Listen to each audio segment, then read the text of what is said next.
Тәгам жию, ягъни ашау, табында утыру үзенә күрә бер ритуал. Халыкның бөтен йола гадәтләре шунда чагыла. Элек-электән дәүләт-ара мөнәсәбәтләр, килешүләр, карарлар мәҗлес вакытында кабул ителгән.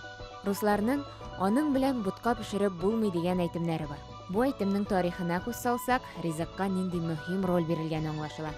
Борынгы заманда руслар башка ырулар, илләр белән тынычлык турында килешү төзегәндә бутка пешереп бәйрәм итә торган булганнар. Табынга чакыру күргәзмәсенең төбелешен Санкт-Петербургның Рус музей экспонатлары тәшкил итә. Биредә 17 гасырдан алып бүгенгәчә рус кулинар традицияләренең тарихын күзәтергә мөмкин.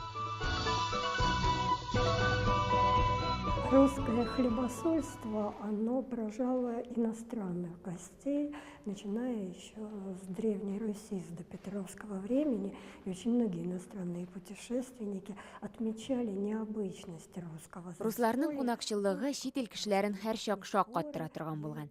Әле борынгы рус чорында ук илчеләр аларның бай табыннарын, ашыкмыйча гына иркенләп ашауларын гаҗәпләнеп сөйләгәннәр. Гомумән, башкалардан уздырып эшләү, шаккаттырырга тырышу рус менталитетына хас әйбер.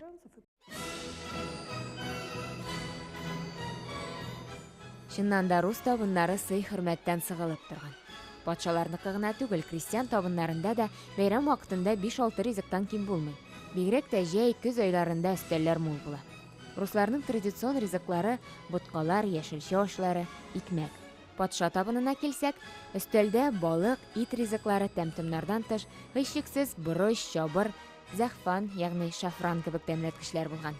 Улар барысы да хуҗаларның байлыгы, ерак илләр белән сәүдә итә алу мөмкинлеге турында сөйли.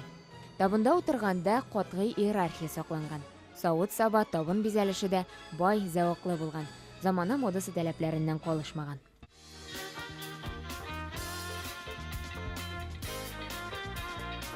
Күргәзмәдә Татарстан сәнгате үрнәкләре дә урын алган. Татарлар да бит кунакчыллыкта күршеләреннән калышмый. Ризыкка карата хөрмәт татар халкының төп сыйфатларыннан берсе.